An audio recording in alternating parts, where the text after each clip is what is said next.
So very nice to be with you tonight. And the subject of the talk is meditation and daily life.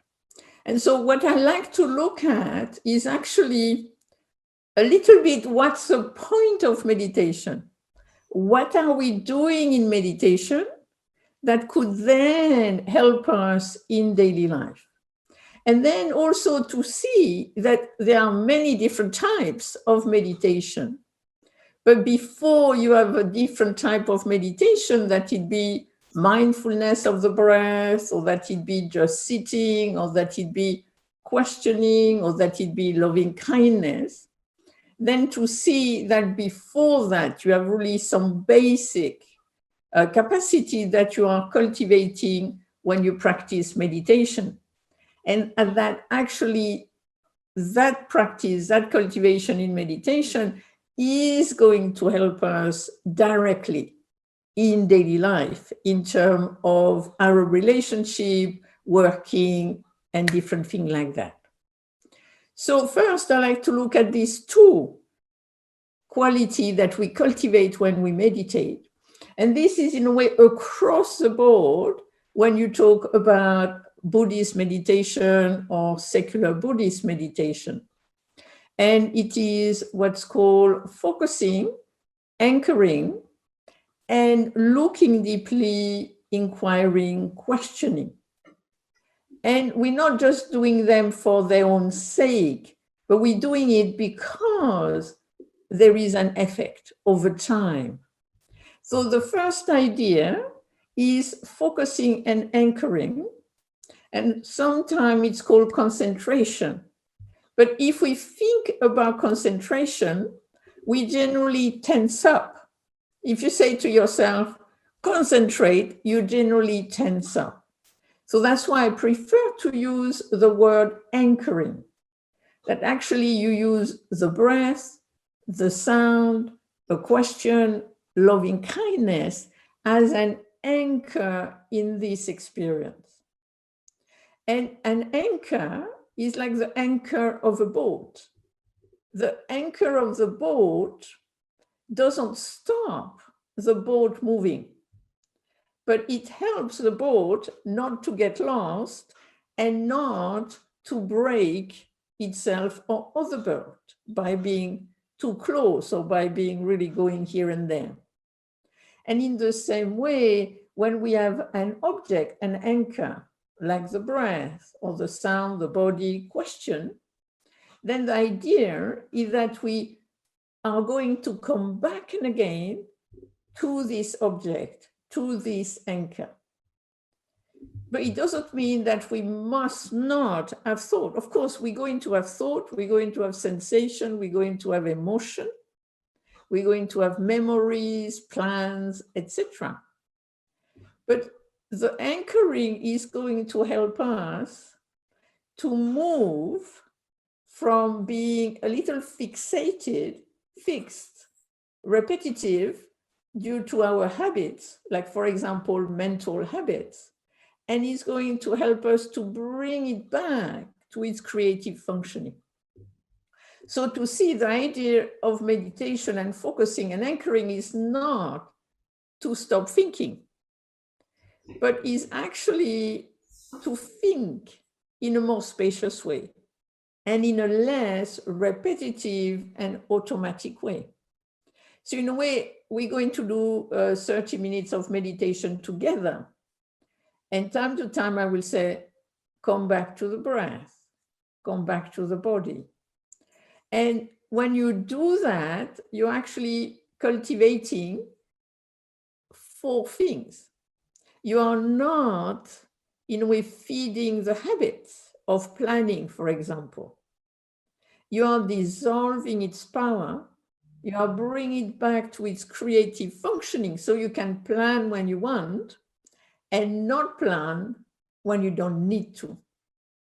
But what you might find is that when you sit in meditation, often you don't have original thought. You just have like thought you have thought before. So in a way, coming back to the breath is helping the thought to be less repetitive and less sticky, so that they come back to their creative functioning. At the same time, when you come back to the breath, you're going to come back to the whole experience. This is what is interesting about meditation, is that what we notice, the first thing, which is a little kind of disappointing, you could say, is that you sit in meditation and a lot of the time you find you have lots of thoughts, and it doesn't matter that you have lots of thoughts. That's just what our brain does, this organism does. But through the anchoring, we're bringing space into it. So it becomes less sticky, and then it can become more creative. But also we learn that not to lose ourselves in one thing. Because you see, you are sitting in meditation and suddenly you could be in Berlin, or you could be 10 years ago, or you could be 5 years ahead. And then you're not here anymore. And then you come back to the breath. And when you come back to the breath, you come back to the whole experience. So in a way, you come back to a multi-perspectival approach. And so the anchoring in that way helps us to generally be a little more calm, a little more grounded, but a little more spacious. And of course, a little more creative. And then the next thing we also do is to inquire, to look deeply. And this is not like an analysis. It's not like a psychological analysis or a scientific analysis or philosophical analysis, but it's more in a way to bring us back more in tune with conditions. Because in a way, we have a tendency to generalize. So we have a tendency to make things, you could say, more permanent than they are. And through that, in our daily life, it becomes quite painful. When we say, it's always like this, I will never change, or they will never change. And so we have a tendency to fix. And so one of the key in terms of exploring, so you can do it through being in the experience, or you can do it through questioning. There are many different ways to do that. And then you kind of, in a way, go inside the experience. And experience is change. And then you notice there is two types of change. One is that things come and go. And then if something continues, a lot of the time it changes within itself. So in a way, what we're trying to do in terms of the exploring is be more in tune with that quality of life, which is most of the time, not all the time to the same degree, but most of the time, things will change. And I had a friend who was a very intense state because she has a mental illness, but she has done quite a lot of meditation. And the way it has helped her is to know that when she has an intense state, it's not forever. Because this is what is so difficult for her, is to think, I am intense now, it's going to be like forever like this. This is impossible. But she now can remember, oh, 2 days ago, I was so much more peaceful and so much more not intense. And I can again be less intense. And I know different method to help me to be more calm, to be less kind of in a difficult place. So this is really, in a way, you could say, the gift of change, to know that change can happen. And this is a gift you can give to yourself and you can give to others, so that you don't fixate yourself, you don't fixate others. And in a way, this is what kind of, in a way, long ago changed my relationship with my mother. Because before I used to meet her with the history I had with her. So I was not actually meeting the person there and then. I was meeting the person I had some difficulty with 5 years ago, or 3 years ago, or 10 years ago. And I can notice, in a way, my younger sister being a little like that when she think about my mother, but oh, she's done this in the past.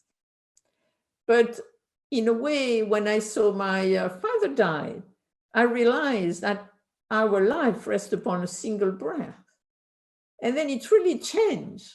It opened compassion, because for me, looking deeply into change will bring compassion and wisdom. And then after that experience, I was able to just meet my mother there and then. What's going on now? What can I do? How can I help? Etc., etc. So in a way, it's to see that we are conditioned, because this is another exploration, the fact that we are conditioned, inner condition meeting outer condition, and we're not generally fixed. So, and then that's why we have to be careful with meditation. It can give us some calm and some spaciousness, but not all the time to the same degree. And so this aspect of meditation, of exploring, looking deeply, is actually fairly simple. It's just to be aware of the breath. So to be aware, for example, the breath generally comes a little cooler, come out a little warmer, or with sensation. You see, one of the interesting things we can do is, like me, I'm a little allergic. So time to time, it's itch. My skin is like, oh, it's itching. And then what I've learned to do is not to do anything. So like here, often here, I feel this itch, like I want to scratch it and it's irritating. And immediately, because it feels intense, I have this impression, this is going to last a long time. I need to do something about it immediately. But generally, I just go inside the sensation, experience the intensity, and then suddenly it's gone, but really gone. And this is what is interesting in terms of this exploration. It's kind of will help us to develop what I call a creative wise awareness. And so sometimes conditions are light, and then we can just let them happen. Like the itch, it appears, it seems intense, but if I stay with it, it just goes. And many things are like that in our life. We don't need to react immediately. And we can actually wait for them to pass. But then we can also notice, and that's what is very interesting with meditation in daily life. When we meditate, in a way, what's the point? Personally, what's the point? I would say the point is to develop wisdom and compassion. And the point is to try, in a way, to be less caught in our habits. So at one level, we could say, oh, when I meditate, I can sit there and I can be so quiet and so calm, and it's wonderful. But then I go back into daily life. And then if I see something, if I hear something, etc., I generally react in many different ways. So one of the idea of developing this creative, wise, compassionate awareness, mindfulness, is to see, oh, it's light. I can just let it pass. But sometimes it's repetitive. So for example, you could be anxious, or you could be sad, or you could be fearful, or you could be jealous. But you're not like that all the time, 24/7, all day, all night. But generally, it happens upon condition. So what meditation will help us to see is when actually we are not angry, sad, afraid, etc. And when we are. And when we are, what happens? What were the conditions? So that exploration, that questioning will explore the condition in a way that trigger the habits. and also the condition where actually we're not triggered, we're not reactive. And there is calmness, and there is openness, there is wisdom and compassion. And then there is a third level. And the third level is what I would call the intense level. Something happened and you get very upset. And when we get very upset, we keep thinking, we keep feeling, and it goes round and round and round. And they said this and they did this, and it kind of really takes over. And here we have to be careful that the meditation is not there to stop the intensity, but the meditation is there to be with it in as kind and creative way we can, and not to amplify it, but to understand I am feeling intensity because generally something happened, because there is a shock to the system, often a kind of unpleasant surprise, an accident, or whatever it might be. And then that leads to intensity. And then here, what the meditation can help us to do is to create a space so that you might feel really intensely thinking about something somebody did or you did or whatever.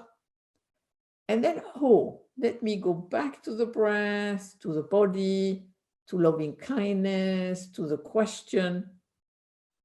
And then you just create a little space for 30 seconds. And then you again go back into thinking about it. And then again, you bring a little space. So I think in a way, the meditation will help us to see the different state. Is it light and I can wait for it to pass?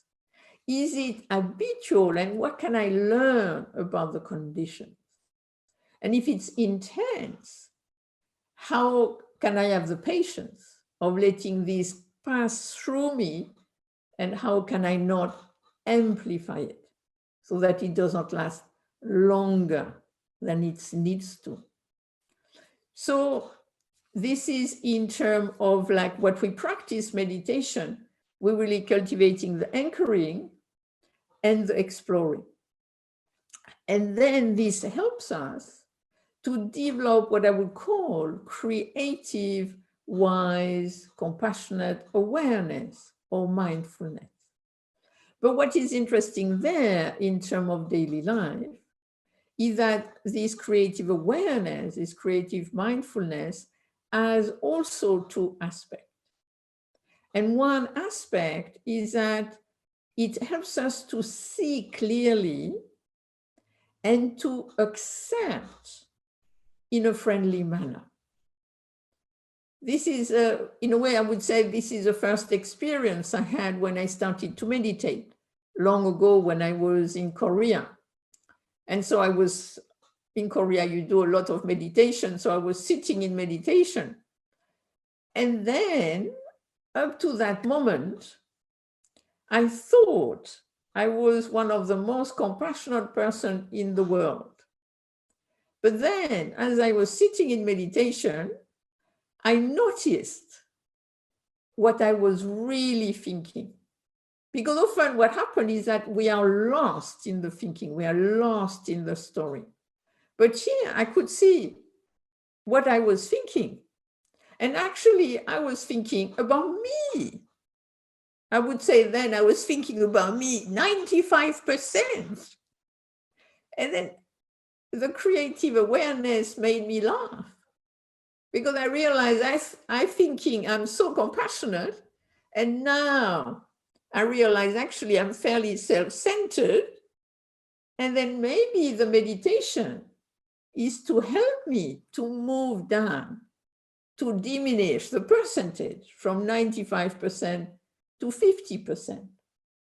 And to me, that's one of the beauty of the practice of coming back to the anchor of questioning, is that at some point, naturally, compassion arises. And I mean compassion in daily life, not just like thinking compassion, because I think what I had before was thinking compassion. But in real life, I would say I have authentic compassion.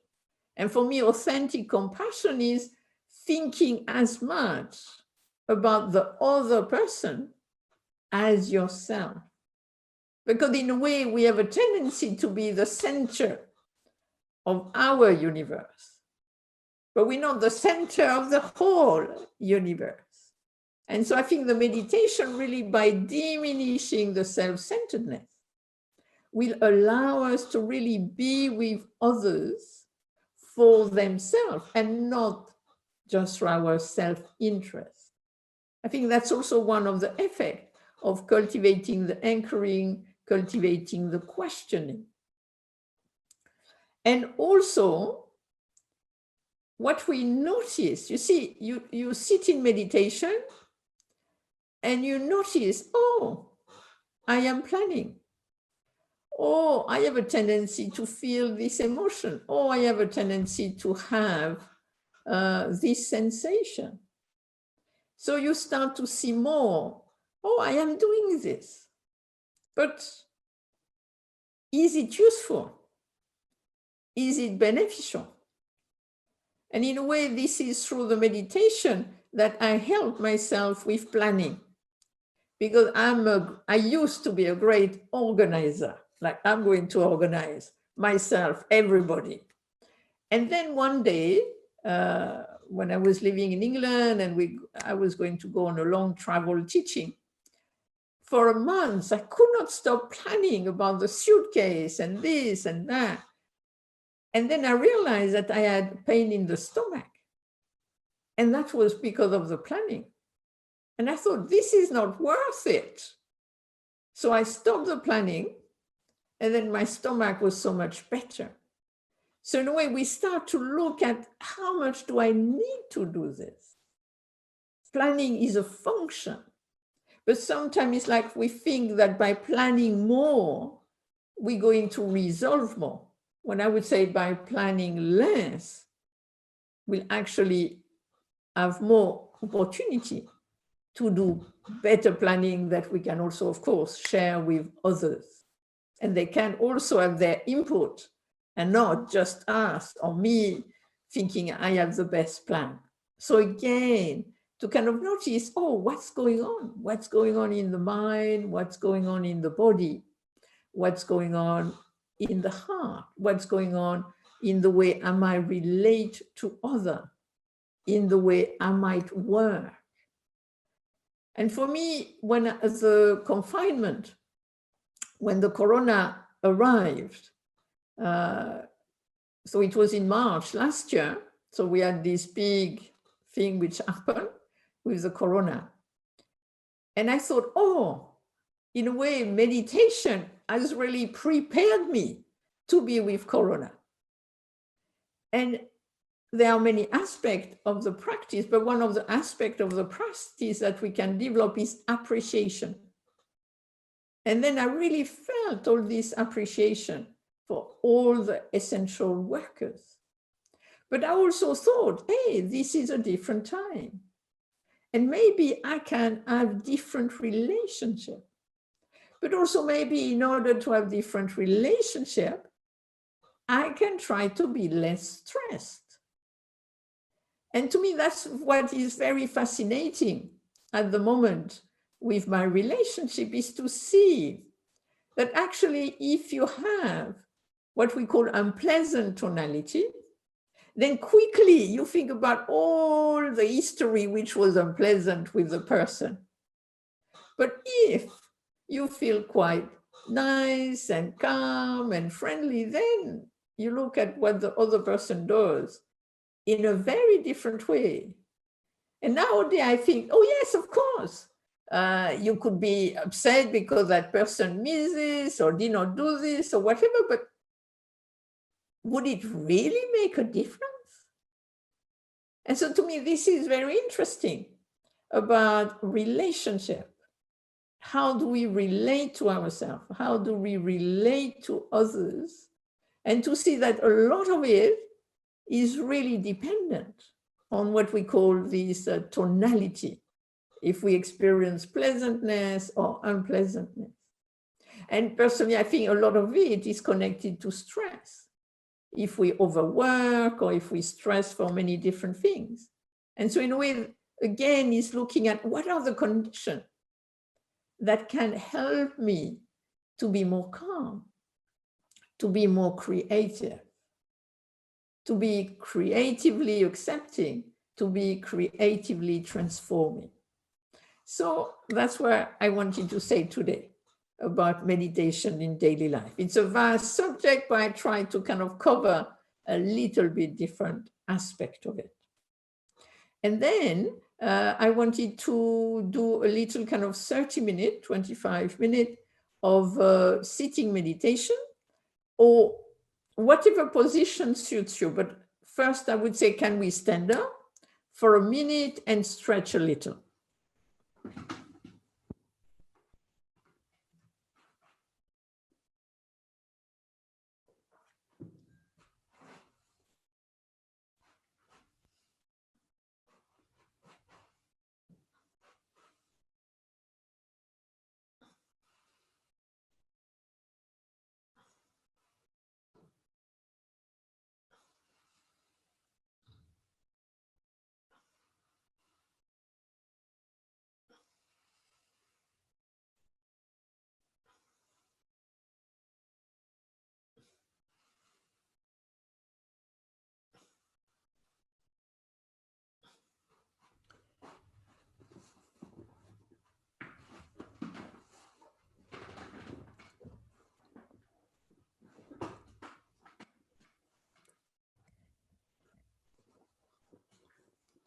So if we can find a comfortable posture, and so again, you can be sitting on a chair, sitting on the floor, or lying down on the bed, or on the floor, or standing up.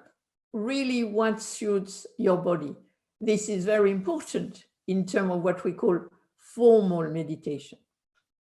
And then what is important if we choose a sitting posture is that the back is relatively straight and upright, but not rigidly so. So we try to relax the shoulder. We also try to have a little feeling of elongation at the beginning, and then we find the posture that works for our body. Then we can have the eyes closed or half closed, gazing gently in front of you, whatever suits you. The hands can be on the thighs, or they can be in the traditional posture by the belly, again, what works for you, or between your legs. And so with the posture, we try to sit as grounded as a mountain, but also as open as the ocean.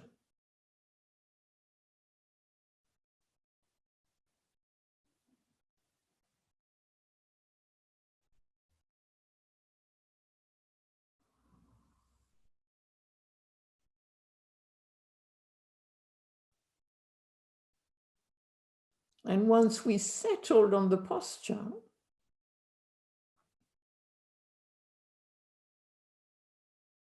we can gently settle our attention on the breath, whatever way that suits you. Maybe being aware of the sensation of the air coming in and out of the nostril. Or maybe the abdomen expanding, contracting. Or maybe the whole of the breath happening on its own. As much as we can, we try not to control it. And just let it happen.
If we become distracted, gently, in a friendly manner, coming back to the breath, the sensations of breathing again and again.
Coming back to the breath, coming back to the whole experience of being here right now.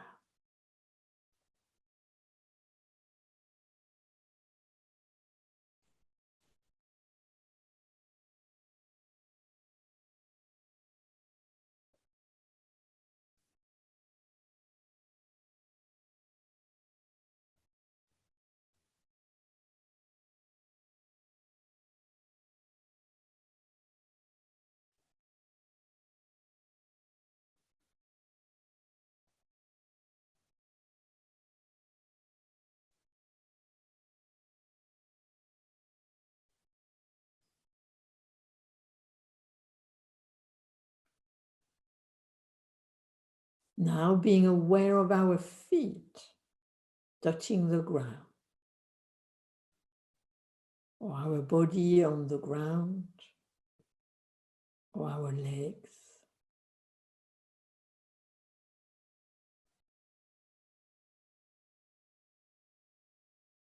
Just being aware of that part of our body that holds us up.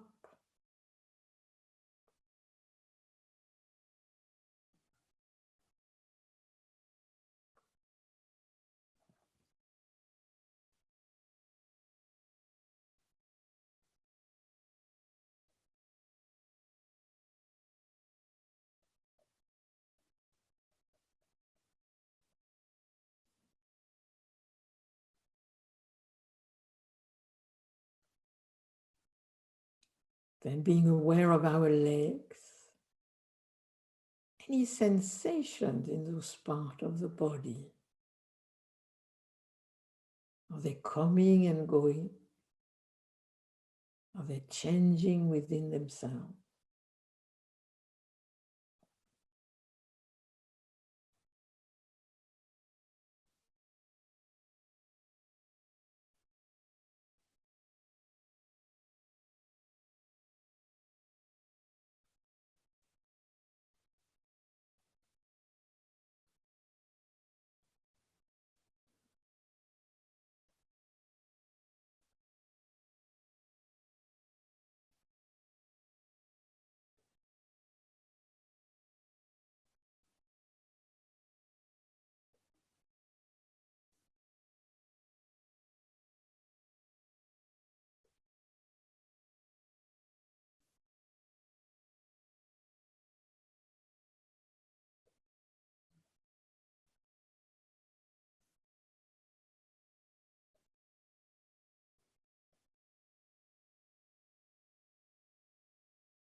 Now bringing our attention to our pelvic area, our buttocks,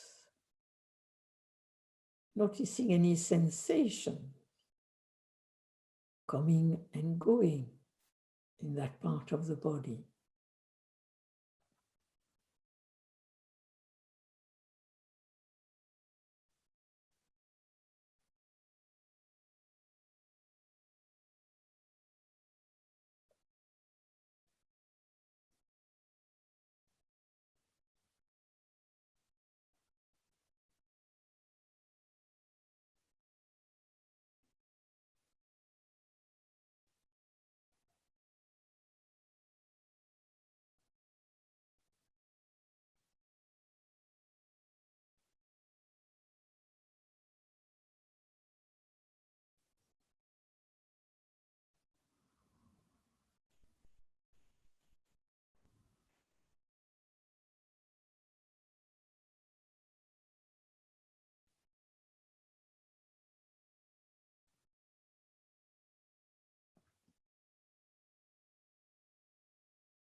Now bring our friendly attention to our front, the belly, the chest, being aware of sensations coming and going in those parts of the body.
Now moving our friendly attention to the back of the body, the lower back, the upper back.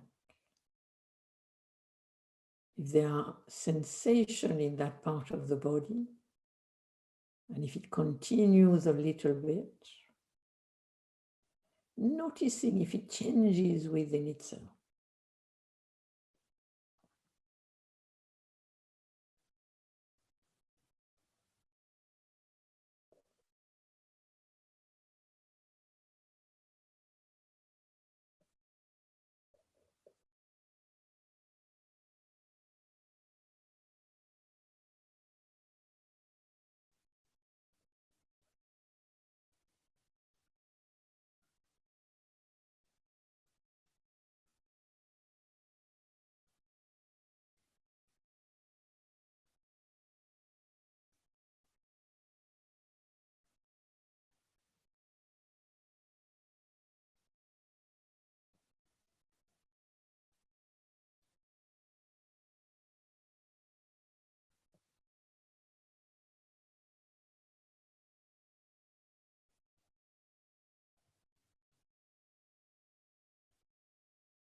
Now bringing our friendly attention to the arms and the hands,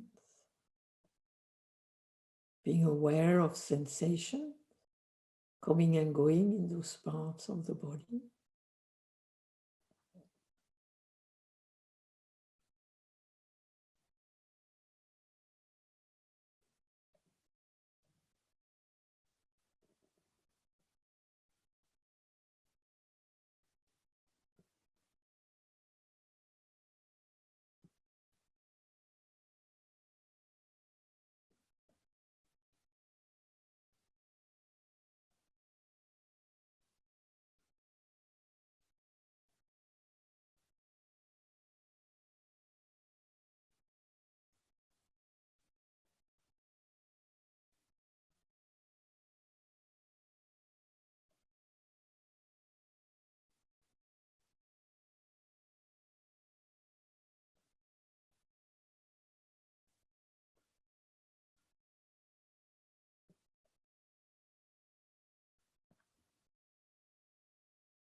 Now bringing our attention to the shoulders and the neck, maybe being aware of the contact of the clothes on the skin.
Now bringing our attention to the head, inside the head, the skin,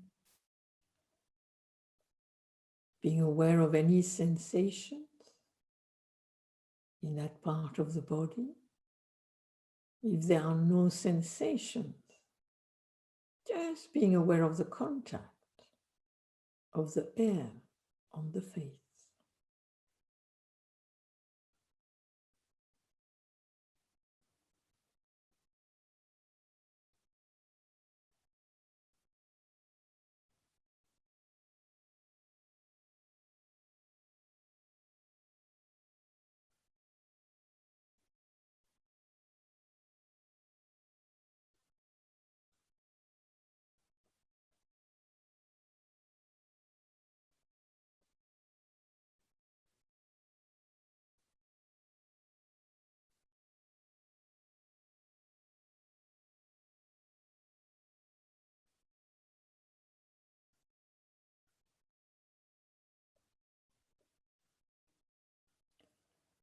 Now being aware of the whole body.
Now bringing back our attention on the breath.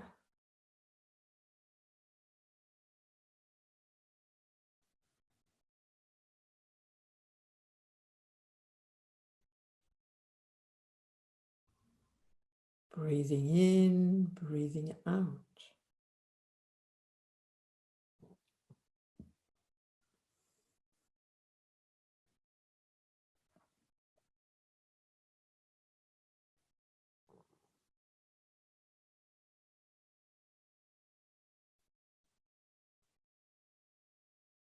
I am aware of the in-breath.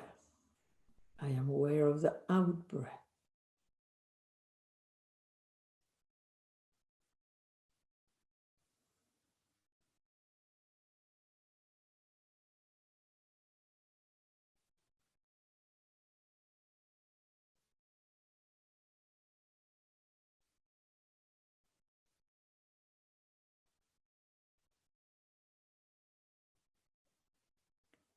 Looking deeply into the breath, into the air that we breathe.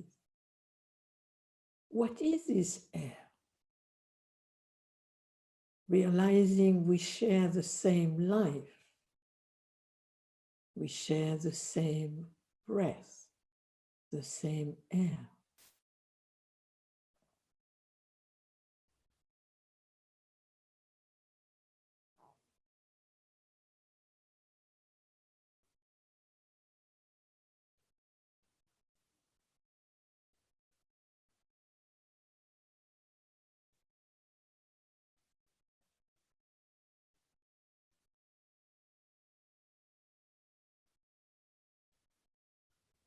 Coming back to the breath, coming back to a deep connection with all that lives.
So we can again stand and stretch, and then we will have a discussion.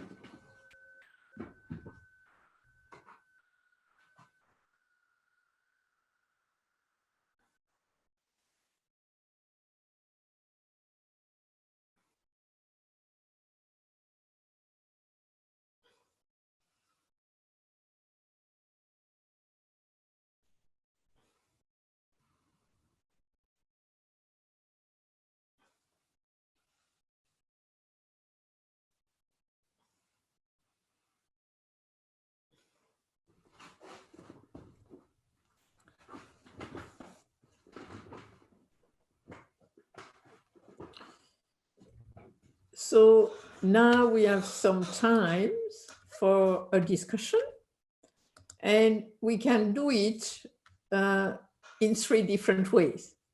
So you can, in the chat, if you're used to that, you can type a message.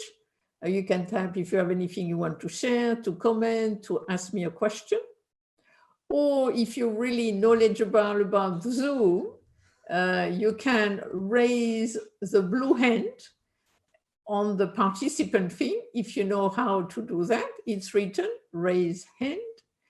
Or because we're not so many, you can just show your hand, and then I will ask you to ask your question, to unmute, and then ask your question or make your comment or your sharing. So any question, comments?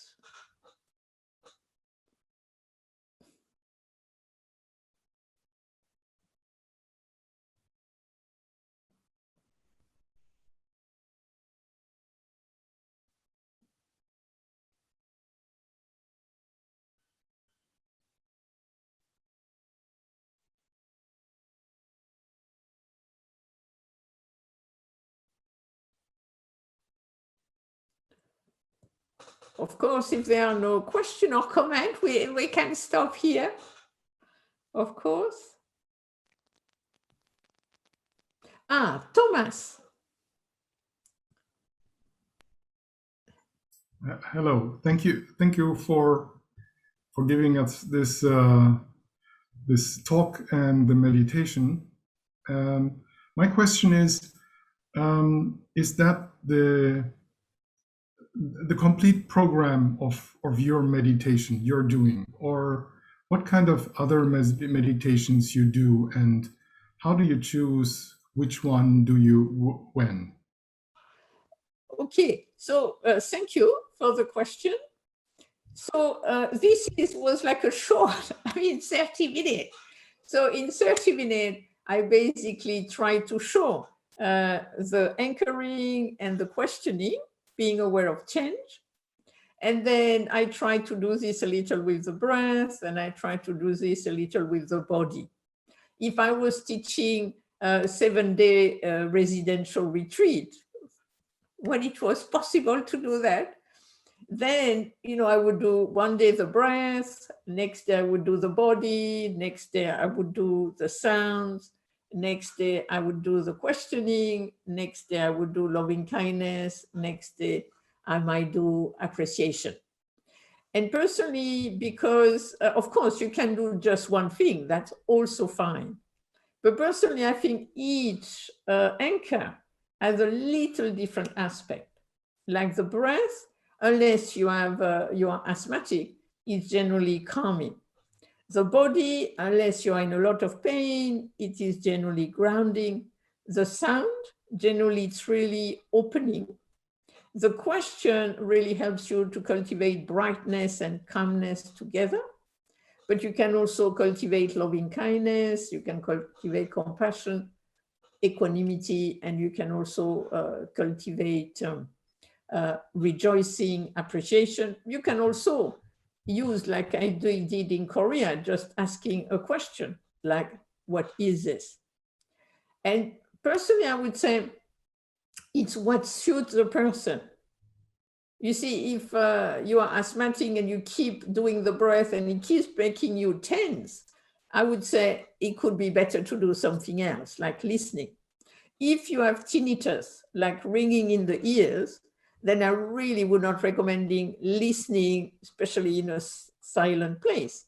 Though in the mountain or in the forest, it could be okay. So it's kind of also, it's what suits you. Like for many years, I taught the question. We had the sun retreat every year at Gaia House in England. And it was obvious to me over time that with this question, this practice, you have 4 types of people. First type loved it. Second type, why am I asking this stupid question? Third type, asking a question make them think even more about things. And one type of person makes them a little anxious. So for the first one, I would say, yeah, do that. Second one, do something else. Third one, don't do it so much. Fourth one, again, don't do it too much. Because personally also, I think some of the practices can be complementary, like listening and questioning, or being with the breath and questioning can also be complementary. And so in terms of what you do when you sit formally, personally, I would say over time, unless you are a beginner, over time, either you just trust where your attention goes, or you decide, oh, for a week, I will cultivate loving kindness, or for a week, I will just be aware of the breath. And then you can see how does that suit me and how does that help me in daily life? Because I think each, in a way, can help us in a different way in daily life. Thank you. So it's more like a pragmatic way to choose whatever suits you or suits me. Then I do this, and if I have, let's say, 1 hour time and I'm going to sit for meditation, I can do, let's say, half an hour on the breath, and then 15 minutes metta, and then on the breath again. And the next day I do something else. Is that okay? So I like this. I love this very much, yes. It's what comes to you, because you see the point is not so much the technique, but if you do whatever you do, does it help you to be more quiet and clear? Does it help you to be more wise and compassionate? That's what, in a way, is important, I would say. Okay, thank you. And it's what suits your conditions. All right. Thank you very much. Thank you. Anything else?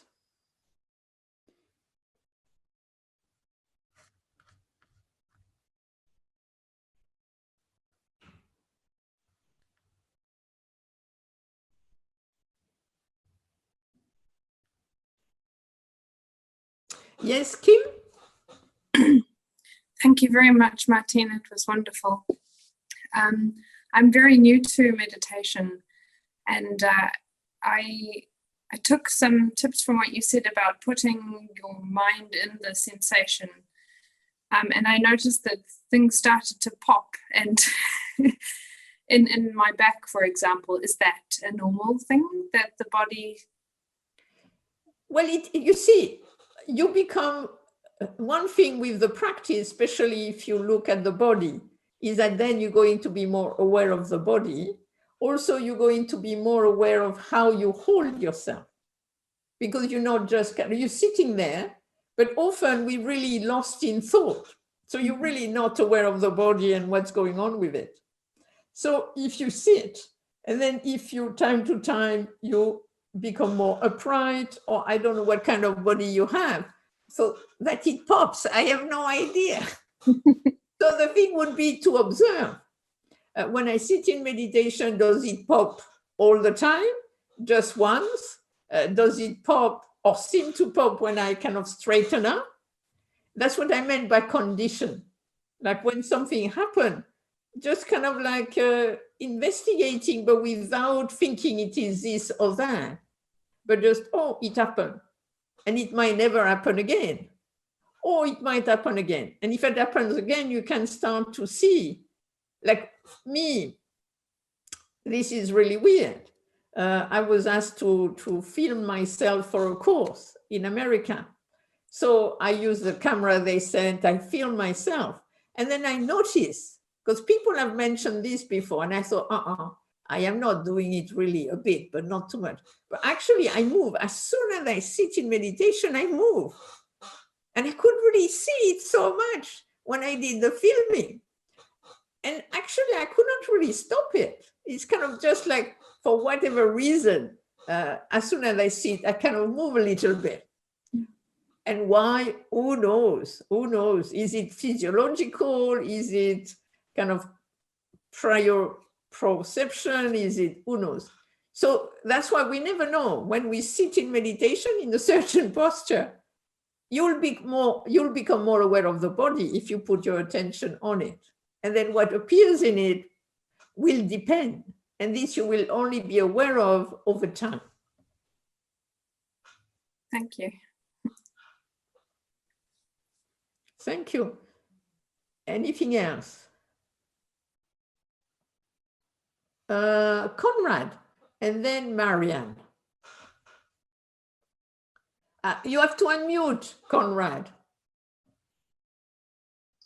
Okay. Yes. When I started meditation about 30 years ago, it was so to say, it was only sitting. Then I moved to Plum Village and Waldbröl, and then we made walking meditation with Thich Nhat Hanh. And now I'm in the London Chan group and we make moving meditation and a massage afterwards. So what do you think about these different kinds of meditation? Again, it's just, you see, I think what is interesting is the creativity of each person and over time of the tradition and the different teachers in the tradition. And so with Soto Zen, it's one of the hardest things to do. You just sit and you do nothing. But in order to do that, you sit in a really, really good posture. So there they put more emphasis on posture. They put emphasis on faith. And then you just sit there. And it can be, again, an interesting meditation if it suits you. Then with Thich Nhat Hanh, of course, they have some sitting, but one of the things they do, which is beautiful, is that everybody walks together in silence. And that's wonderful to do. The walking meditation, so in a way, it reminds us that there are 4 postures: walking, standing, sitting, and lying down. And it's very important not to think meditation is just sitting. It's equally the other posture. This is very important. Personally, I'm a great fan of walking meditation. When we do the Korean retreat, we walk for 10 minutes all together. And it's wonderful. And I think it's lovely, the walking meditation as a group of Thich Nhat Hanh. I think this is kind of, you experience yourself and others in a different way. And so it's kind of like you have, it's nearly like a group meditation. And at the same time, you have all the same or different pace and you're in silence, and some want to be more in silence than others. I think it's great. And then you can look around and things like that. I think this is a wonderful practice, especially as a group. But of course, you can do walking meditation on your own. And then if you have the meditation and then the massage, again, you can massage yourself, you can massage somebody else. And then again, it's kind of, what are you cultivating? There, I think you are cultivating taking care of the body, you are cultivating connecting to others in a harmless way. So it's kind of, again, it's back to what the Buddha said. What intention do you bring in? Because you could sit in meditation just sitting and you could be so tense. Or you could be doing the walking meditation and you could be like, oh, I want to speak, I want to speak. Or I want to go faster. Or you could kind of massage and then it kind of will be a little too tough or whatever. So I think it's not just a thing that we do, but very much what attitude we bring to it. I think this is so important, to bring a friendly, generous, harmless attitude to whatever type of meditation, whatever style you do. Thank you. Thank you. And then Marianne? Hello. Well, thank you very much for your time. Merci beaucoup, Martine. I have one question. I'm not new to meditation. I've been doing it for a few years. But what I found very strange is that time becomes so irrelevant all of a sudden. Is this, I mean, has anyone else that's for the group too ever experienced that you can't recall what has been happening? Do you know what I mean? It's sort of a, yeah, sometimes I try and think back what has actually happened and I don't really remember. Does that make sense? I hope to everybody. Yeah. You see, here you can have different way of that. So when you sit in meditation, sometimes it's nearly like you lose a notion of time. Because generally we're really on time, on the watch, and I have sat for 20 minutes. But if you really give yourself to the meditation and you just sit there and you're really present, then in a way time doesn't matter because you're just there.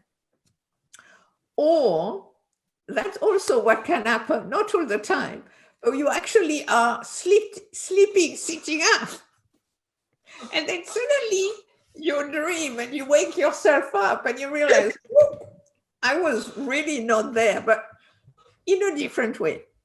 And then sometimes you are like in what I call a quiet and clear space. And then again, time doesn't matter. So I think it's kind of like, it depends. It can be like we asleep, or it can be that we bright and clear. And then we don't have any selfing, any self-centeredness around time. It's not that time is doing something to us, because sometimes when you sit, you kind of think, it's going so slowly, or sometimes you think it's going so fast. But sometimes you're just there. And at one level, time exists, but in such a different way. You don't have to define anything within it. You don't have to reference anything within it. You can just be the inner condition with the outer condition without needing to separate or define anything. Okay. Oui, merci beaucoup. Merci. Anything else?